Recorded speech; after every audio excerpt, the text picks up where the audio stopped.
આપણી સંકલ્પ ન્યૂઝ ચેનલને સબસ્ક્રાઇબ અને લાઇક કરો, બેલ આઇકન દબાવો જેથી આવનાર ન્યૂઝ અપડેટ્સની નોટિફિકેશન આપના મોબાઈલ પર સૌથી પહેલા પહોંચે. Like, subscribe and share the video. નમસ્કાર દર્શક મિત્રો, હું છું પૂજા પટેલ. સંકલ્પ ન્યૂઝમાં આપનું સ્વાગત છે. સમાચારની શરૂઆત કરતા પહેલા એક નજર આજના મુખ્ય સમાચાર ઉપર. વલસાડ જિલ્લામાં ઉમેદવારી પત્રો પરત ખેંચવાના અંતિમ દિવસે જિલ્લાનું રાજકારણ ગરમાયેલું રહ્યું. ભાજપે ચૂંટણી પહેલા જ બાજી મારી. જિલ્લા પંચાયત, નગરપાલિકા અને મહાનગરપાલિકા મળી કુલ 25 બેઠકો પર ભાજપના ઉમેદવારો બિનહરીફ વિજેતા. વલસાડ જિલ્લામાં ઉમેદવારી પત્રો પરત ખેંચવાના અંતિમ દિવસે જિલ્લાનું રાજકારણ ગરમાયેલું રહ્યું હતું. દિવસ દરમિયાન ભાજપ, કોંગ્રેસને અને અન્ય પક્ષોના દ્વારા હરીફ ઉમેદવારના ફોર્મ પરત ખેંચવા માટે દાવપેચ ચાલુ રહ્યા હતા, જેમાં ભાજપે ચૂંટણી પહેલા જ બાજી મારી. જિલ્લા પંચાયત, નગરપાલિકા અને મહાનગરપાલિકાની મળી કુલ 25 બેઠકો ઉપર ભાજપના ઉમેદવારો બિનહરીફ વિજેતા થયા છે. આથી કેસરીયા છાવણીમાં ઉત્સાહનો માહોલ છવાયો છે. મહત્વપૂર્ણ છે કે વલસાડ જિલ્લા પંચાયતની કુલ 36 બેઠકોમાંથી 4 બેઠકો એવી મોહનગામ, કોશંબા, નનકવાડા અને દાટી કકવાડી બેઠકો પર ભાજપના ઉમેદવારો બિનહરીફ વિજેતા થયા છે. તો વલસાડ તાલુકા પંચાયતની કુલ 32 બેઠકોમાંથી 12 બેઠકો પર ભાજપના ઉમેદવારો બિનહરીફ વિજેતા થયા છે. એવી જ રીતે ઉમરગામ નગરપાલિકાની કુલ 28 બેઠકોમાંથી 8 બેઠકો પર ભાજપના ઉમેદવારો બિનહરીફ વિજય થયો છે. ત્યારે 52 બેઠકો ધરાવતી વાપી મહાનગરપાલિકામાં પણ વોર્ડ નંબર 7ની એક બેઠક પર ભાજપના ઉમેદવાર બિનહરીફ વિજેતા થયા છે. આમ જિલ્લા પંચાયત, તાલુકા પંચાયત, નગરપાલિકા અને મહાનગરપાલિકાની ચૂંટણીમાં ભાજપના ઉમેદવારો વિજેતા થતા ભાજપના ઉમેદવારો અને કાર્યકર્તામાં ઉત્સાહનો માહોલ છવાયો છે. ત્યારે બાકીની જે બેઠકો પર ચૂંટણી યોજાનાર છે તેના પર પણ ભાજપ પ્રચંડ બહુમતીથી વિજય થશે અને જિલ્લાની તમામ સ્થાનિક સ્વરાજની સંસ્થાઓમાં ભાજપ ફરી સત્તા પર આવશે તેવો દાવો કરવામાં આવી રહ્યો છે.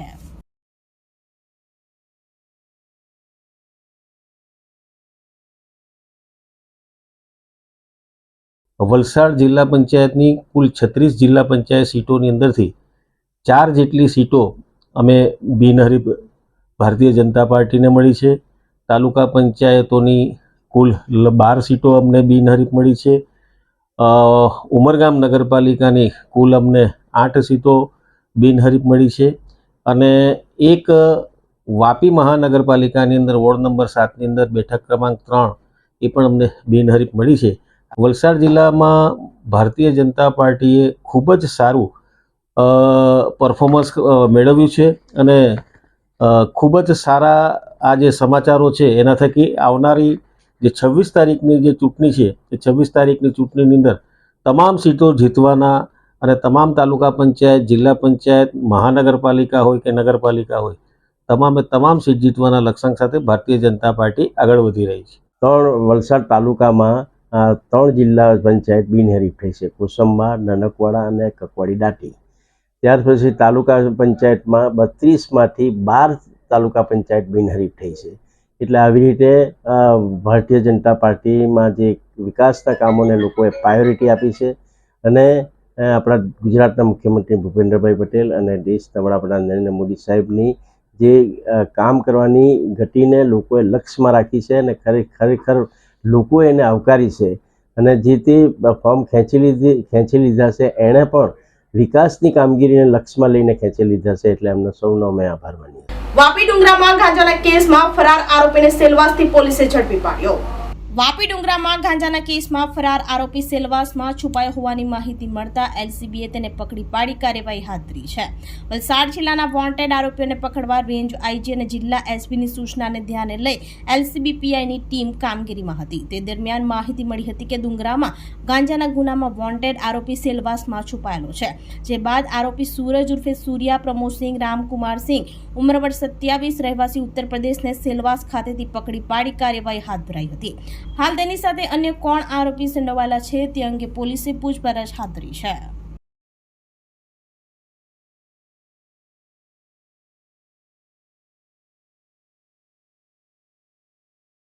ગીર સોમનાથના કોડીનારમાં યુવાન ઉપર હુમલો કરનાર 6 આરોપીઓને પોલીસે ઝડપી પાડી ઘટનાનું રિકન્સ્ટ્રક્શન કરાવ્યું.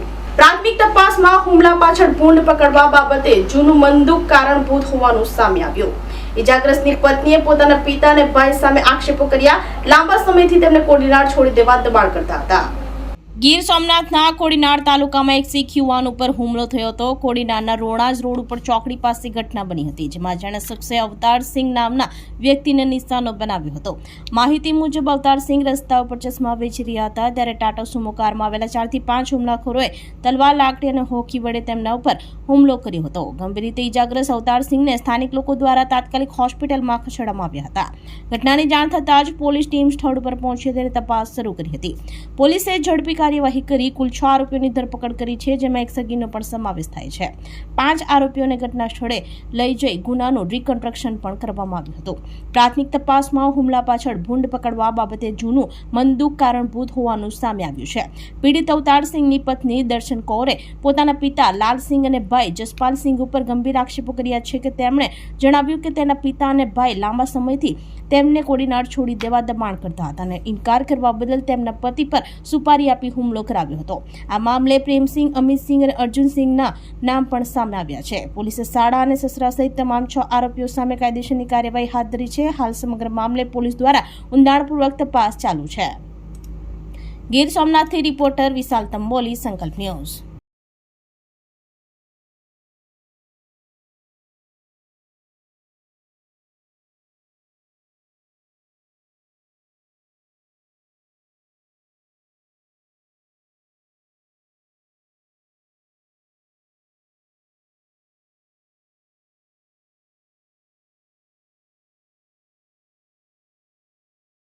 પાડી જીઆઈડીસીની કંપનીમાં રાજકોટથી આવેલ ટ્રકમાં કોબરા સાપનું જીવદયા ગ્રુપે રેસ્ક્યુ કર્યું. પારડી જીઆઈડીસીની ક્રાફ્ટ પેક ઇન્ડસ્ટ્રીઝ કંપનીમાં રાજકોટના બાયોકોલ બોઇલર પ્લાન્ટથી જે ટ્રક આવ્યું હતું એને ખાલી કરતા સમયે એક સાપ દેખાઈ આવ્યો હતો. આ અંગેની જાણ પારડી જીવદયા ગ્રુપને કરતા પ્રમુખ અલી અંસારીના માર્ગદર્શન હેઠળ સભ્યો યાસીન મુલતાની અને ઋષિ ઠાકુર ઘટના સ્થળે પહોંચી ગયા હતા, જ્યાં જોતા ઝેરી કોબરા સાપ હોવાની જાણ થઈ હતી, જેને સહી સલામત રીતે પકડી રેસ્ક્યુ કરવામાં આવ્યા. હાજર લોકોએ રાહતનો શ્વાસ લીધો હતો અને આ અંગે વન વિભાગને જાણ કરી સાપને જંગલમાં મુક્ત કરવાની તજવીજ હાથ ધરી હતી.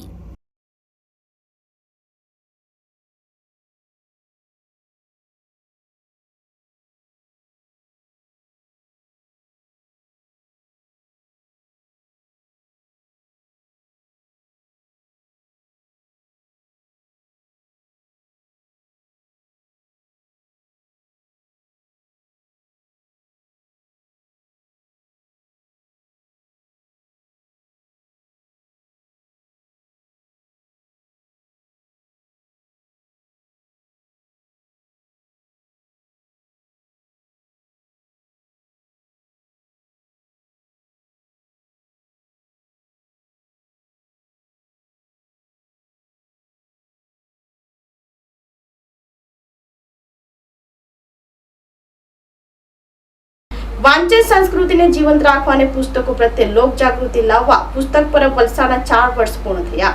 પ્રસિદ્ધ કવિ, ગઝલકાર અને મનોચિકિત્સક ડોક્ટર મુકુલ ચોકસી 18 એપ્રિલે મનની અટારીએથી વિષય ઉપર વક્તવ્ય આપશે.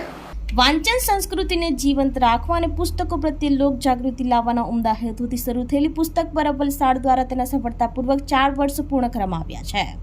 આ અવસરે આગામી 18 એપ્રિલ 2026ના રોજ એક વિશેષ ઉત્સવનું આયોજન કરવામાં આવ્યું છે. આ કાર્યક્રમમાં મુખ્ય વક્તા તરીકે પ્રસિદ્ધ કવિ, ગઝલકાર અને મનોચિકિત્સક ડોક્ટર મુકુલ ચોકસી ઉપસ્થિત રહેશે. તેઓ મનની અટારેથી વિષય ઉપર પોતાનું વક્તવ્ય રજૂ કરશે. આ વક્તવ્યમાં આજના સમયની માનસિક સમસ્યાઓને સાહિત્ય તથા પુસ્તકોના માધ્યમથી તેનું નિવારણ કેવી રીતે લાવી શકાય તે અંગે માર્ગદર્શન આપશે. વલસાડમાં વર્ષ 2022માં વિશ્વ પુસ્તક દિવસથી શરૂ થયેલી આ પ્રવૃત્તિ આજે વ્યાપક બની છે. વલસાડમાં સરગીટ હાઉસ પાસે અને અબ્રમામાં ક્રોમા સેન્ટરની બહાર દર મહિનાના પ્રથમ રવિવારે સવારે 7:30 થી 9:30 દરમિયાન આ પરબ ભરાય છે.